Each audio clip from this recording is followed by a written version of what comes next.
ইয়া আইয়ুহাল্লাযীনা আমানু লা তুলহিকুম আমওয়ালুকুম ওয়ালা আওলাদুকুম আন যিকরিল্লাহ।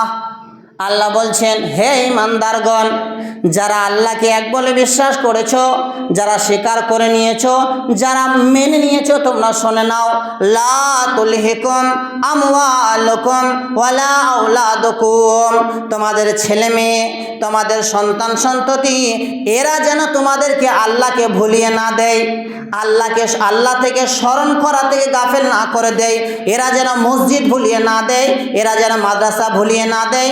আল্লাহ বলছেন, লা তুলহিকুম আমওয়ালুকুম ওয়ালা আওলাদুকুম, ছেলে মেয়ে পেয়ে, সন্তান সন্ততি পেয়ে, ধন সম্পত্তি পেয়ে, টাকা পয়সা পেয়ে তোমরা আল্লাহকে ভুলে যেও না, তোমরা আল্লাহকে ভুলে যেও না, আল্লাহর স্মরণ থেকে গাফেল হয়ে যেও না, আল্লাহ থেকে তোমরা দূরে সরে চলে যেও না।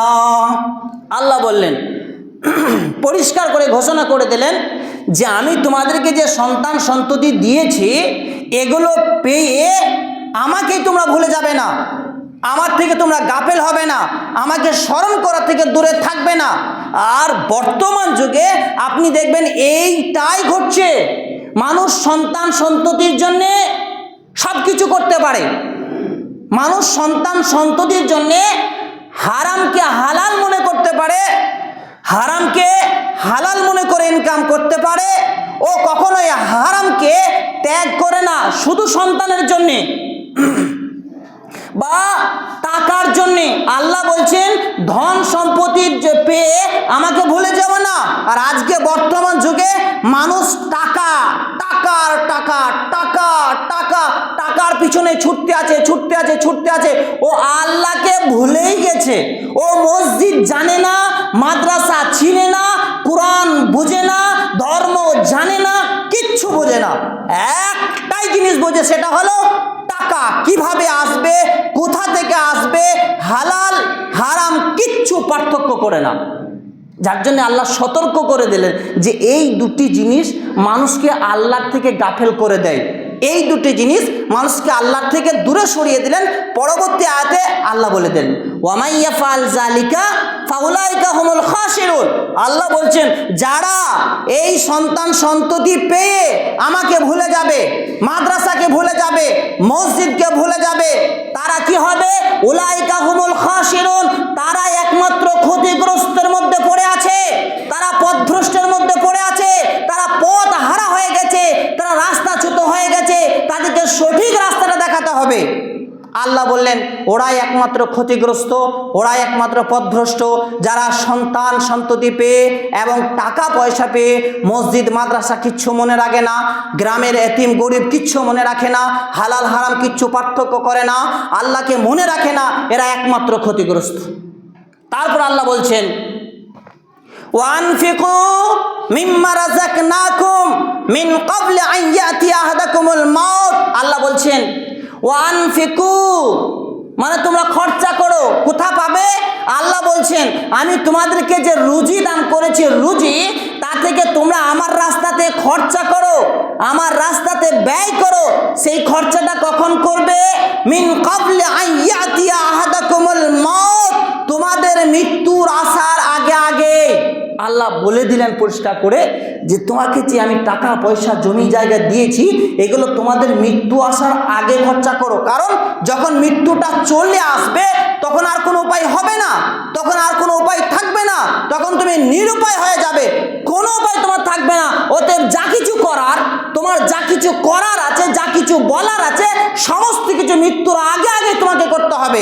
তাছাড়া আল্লাহ আবার বলছেন, তুমি যদি তোমার অর্থ টাকা পয়সা জমি জায়গা এগুলো মৃত্যুর আগে খরচা যদি না করো, তাহলে তুমি নিজেই বলবে, আমি বলবো না, তুমি বলবে, ফায়াকুল রাব্বি, হে আমার প্রভু, ফায়াকুল রাব্বি লাউলা আখারতানি ইলা আজালিন কারীব। আল্লাহ বলছেন, তখন তুমি নিজেই বলবে, আল্লাহ তুমি আমাকে আর কিছুকাল কেন অবকাশ দিলে না, তুমি আমাকে আর কিছুকাল কেন ছেড়ে দিলে না? যদি তুমি আমাকে আর কিছুকাল অবকাশ দিতে, যদি আর কিছুকাল তুমি আমাকে বাঁচিয়ে রাখতে আল্লাহ গো, তাহলে ফাআসাদ্দাকা আমার যত মাল আমি ব্যাংকে একটাও রাখতাম না, বাড়িতে একটাও রাখতাম না, আমার নামেও কিছু রাখতাম না, সমস্ত মালকে ফাসাদ্দাকা আমি সদকা করে দিতাম। ফাসাদ্দাকা ওয়া আকুম মিনাস সালিহিন। আল্লাহ গো, তুমি যদি আমাকে আর কিছু কাল অবকাশ দিতে, যদি আর কিছু কাজ ছেড়ে দিতে, আমি মদখোরের সাথে থাকতাম না, যারা ডাকাত তাদের সঙ্গে থাকতাম না, যারা বেঈমান তাদের সঙ্গে থাকতাম না, যারা নেশাখোর, যারা জুয়ারি তাদের সঙ্গে থাকতাম না। আল্লাহ গো, গ্রামের যারা হাজি সাহেব মানুষ তাদের সঙ্গে ওঠা বসা করতাম, যারা পরেশগার মানুষ, যারা দিনদার মানুষ, যারা আল্লাহওয়ালা মানুষ, আল্লাহ আমি তাদের সঙ্গে ওঠা বসা করতাম। যদি তুমি আমাদেরকে আর কিছু কাল অবকাশ দিতে, আল্লাহ বলছেন তখন আপনাকে বলা হবে, তখন আপনাকে বলা হবে ওয়ালাই ইউআখিরাল্লাহু নাফসান ইজা জাআ আজালুহা ওয়াল্লাহু খাবীরুম বিমা তা'মালুন। আল্লাহ বলছেন যখন কোনো বান্দার নির্দিষ্ট সময়, নির্ধারিত সময় এসে পৌঁছে যাবে, 1 মিনিট আগে কারো মৃত্যু ঘটবে না, 1 মিনিট পরে কারো মৃত্যু ঘটবে না। যখন কারো নির্ধারিত সময় এসে যাবে, তখন তুমি যাই বলো না কেন আর কাউকে অবকাশ দেওয়া হবে না, তখন আর কাউকে ছাড় দেওয়া হবে না, তখন আর কাউকে রেহাই দেওয়া হবে না। আল্লাহ বলছে তোমরা যা কিছু করো, গোপনে করো চাই প্রকাশে করো, দিনে করো চাই রাতে করো, ছোট করো চাই বড় করো, যা কিছু তোমরা করছো সমস্ত কিছু খবর আল্লাহ রাখেন এবং জানেন। আপনি মনে করছেন আপনি রাতের অন্ধকারে চুরি করছেন, সারা সারা রাত আপনি চুরিতে মেতে আছেন, চুরি করতে আছেন। আচ্ছা মনে হয় রাতের অন্ধকারে মানে এখানে তো সিসিটিভি ফুটেজ নেই, আল্লাহ দেখতে পাবে না। না, আপনি গোপনে করছেন, আপনি জিনা করছেন গোপনে, চুরি করছেন গোপনে, এ মিথ্যা কথা বলছেন গোপনে, আপনি গোপনে করছেন। আল্লাহ পরিষ্কার করে বলে দিলেন আপনি গোপনে করুন চাই প্রকাশে করুন, আপনি দিনে করুন চাই রাতে করুন, যা কিছু করবেন সমস্ত কিছু খবর আল্লাহ রাখেন এবং আল্লাহ জানেন। ব্রাদার ইসলাম, এই 3টি আয়াতে আল্লাহ পরিষ্কার করে বলে দিলেন যে সন্তান সন্ততি ধন সম্পত্তি এগুলো নিয়ে আমাদেরকে মৃত্যুর আগেই কাজে লাগাতে হবে। মারা যাওয়ার পরে এগুলো আর কিছু কাজে লাগবে না, মারা যাওয়ার পরে আমি আর কাজে লাগাতে পারবো না। তবে 3টি অপশন আছে, সেটা ভিন্ন কথা। তবে আল্লাহ এখানে বলে দিলেন তোমরা যা কিছু করতে চাও, যা কিছু করবে মরার আগে করো, কারণ ইবাদতের জগতে দান এটা একটা মারাত্মক ইবাদত, এটা মারাত্মক ইবাদত, ভিন্ন ধরনের ইবাদত। সালাত এটা একটা গুরুত্বপূর্ণ ইবাদত, কোনো অবস্থাতে আপনার মাপ নেই, তারপরেও এই সালাত আপনার মারা যাওয়ার পরে আপনার কাজে আসবে না, বা মারা যাওয়ার পরে আর আপনার জন্য কিছু করতে পারবে না, সালাত কিছু করতে পারবে না যখন মারা যাবেন। আচ্ছা সিয়াম এত বড় একটা দামি ইবাদত, আপনি যতদিন বেঁচে থাকবেন ততদিন সিয়াম রাখবেন, ঠিকই আছে, কিন্তু মারা যাওয়ার পরে আর সিয়াম আপনি রাখতে পারবেন? সালাত পড়তে পারবেন? হবে না। হজ করতে যেতে পারবেন না। কিন্তু দানের জন্য বলা হয়েছে যে এটা একটা এমন একটা ইবাদত, আল্লাহ নবী বলেন আস-সাদকাতু বুরহান, দান হচ্ছে দলিল, দান দলিল। একটা মারাত্মক কথা বললেন, এটা বুঝতে অতি সহজ হবে।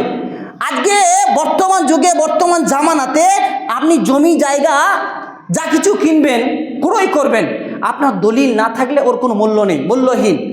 আপনি আজ থেকে 20 বছর আগে একজনের কাছে জমি কিনেছেন, এরকম ঘটনা অনেক ঘটেছে, দেখবেন আপনি দলিল করেলেন নাই, পয়সা দিয়ে দিয়েছেন, আজকে সেটাকে আবার দ্বিতীয়বার আপনাকে ক্রয় করতে হচ্ছে, দ্বিতীয়বার কিনতে হচ্ছে। কেন?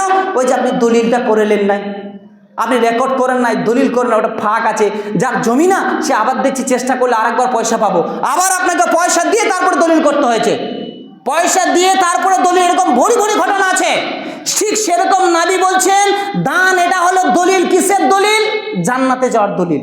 যেমন জমিটা আপনার, এটা দলিল, যে দলিল আপনার, আপনি কোর্টে যেখানে পেশ করবেন কেউ আপনাকে কিচ্ছু করতে পারবে না, যত বড় উকিল লেগে যাক, দলিল যদি আপনার থাকে আর কেউ কিছু করতে পারবে না, ঘোষ দিয়ে টাকা দিয়ে কিচ্ছু করতে পারবে না। ঠিক সেই রকম আপনার যদি জান্নাতে যাওয়ার দলিল থাকে, আপনাকে আর কেউ আটকাতে পারবে না। দলিলটা কি? সেটা হলো দান।